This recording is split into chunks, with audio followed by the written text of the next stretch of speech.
So hello everyone, welcome to my YouTube channel Q Explainer. So guys, in this video I'll tell you what is the TSR or test summary report.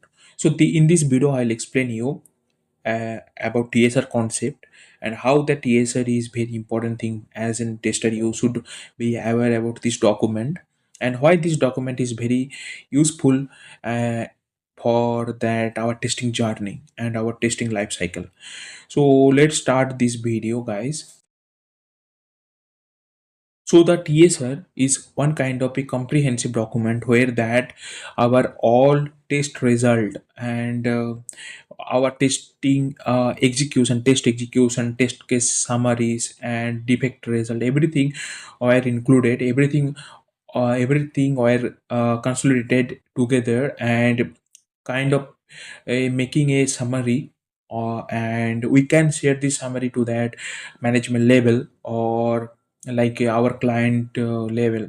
Okay, so they can go through that TSR document and they can get to know what is the testing status and how many defects are there and what kind of test cases we have added, what kind of test case we have automated, what kind of test report, what is the pass percentage, what is the fail percentage. So everything they can understand on that summary report. That's why it is called a TSR.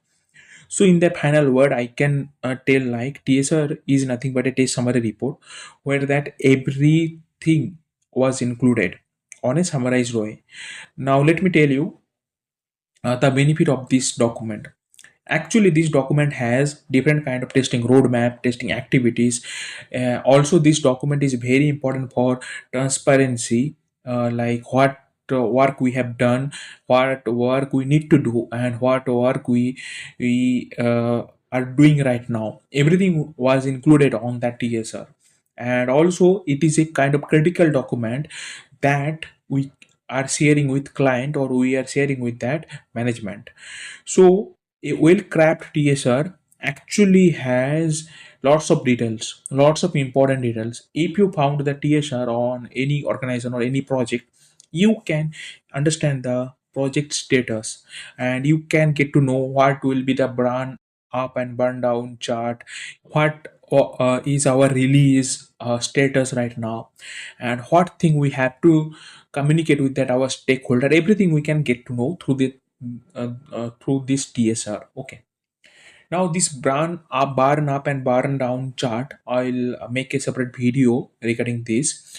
So that is comes under project management, but those things are not included on TSR. But TSR actually has a testing status.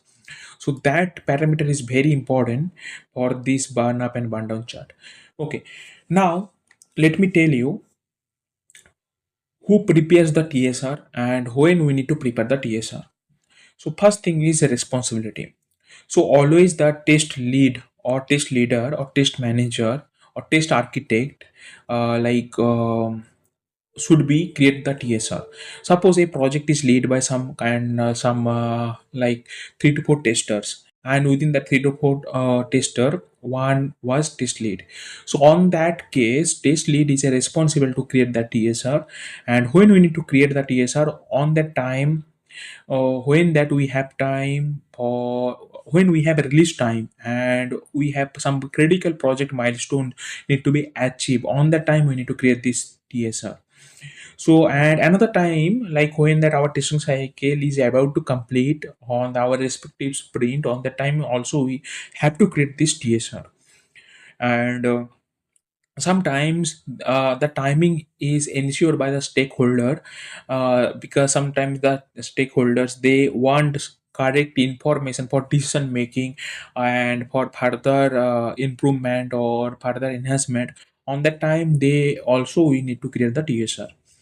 Another thing is agile context. So nowadays, as agile came to picture, lots of industries are following this that agile methodologies while developing some product.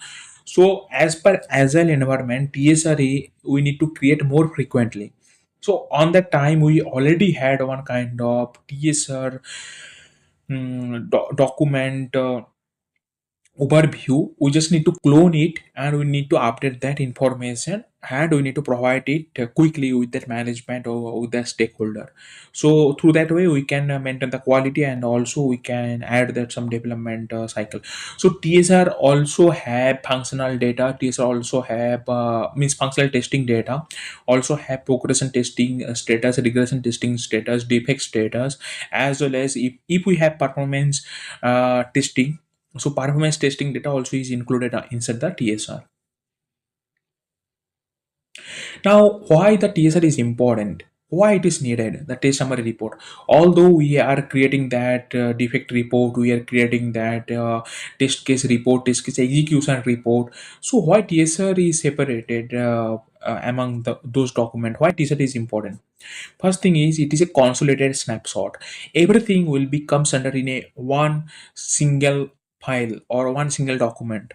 That is the most important thing, and also it is kind of snapshot kind of stuff. So it is a very summarized way. Another thing is it has clear communication thing, like we can by the looking itself the TSL we can get to know the testing status, we can get to know the percentage of defects, we can get to know the pass percentage of test cases and fail percentage of test cases, defect count, test some like one kind of performance summary, everything we can get to know. So that is kind of clear communication thing. Another, the TSR is most important for release confidence. So suppose I am a project head or I am a project lead. I want to release my features on current production environment. So how I can like confident for my release. So for that I will ask for TSR. So the testers can provide me the TSR properly, and I can by the look itself I can get to know what is my release status and how I am confident for this release right now. So that thing actually help by TSR. Another thing is continuous improvement. So by that documentation, we can get to know that how come we can improve that our testing activities, how come we can improve their performance, how come we can improve our product quality. So that is the very important. So these 4 points are very important points for creating the TSR.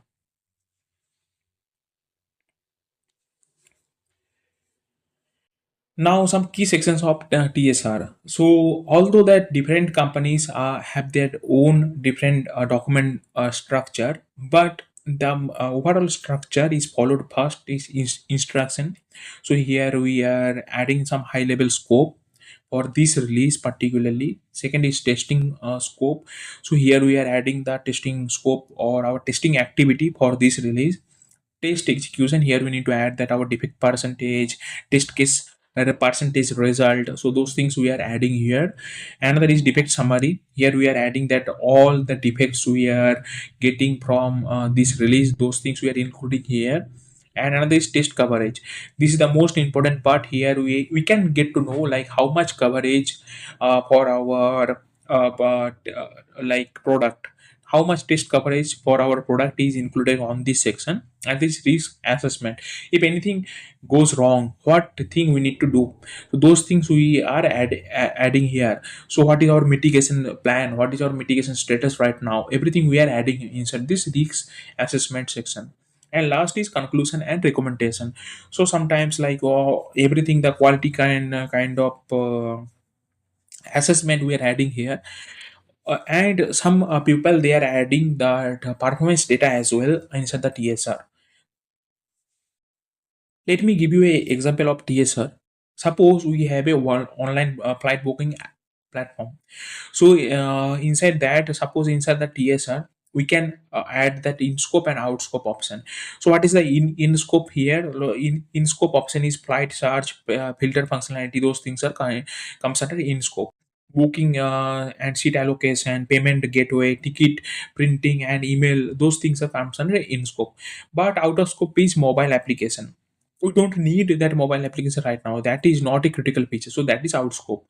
Layout, program integration, that is another out scope. Multi-language support, although those features we need, but those things are not critical right now, because right now our main critical functionality need to be covered. After that we can use this like out scope out scope functionalities.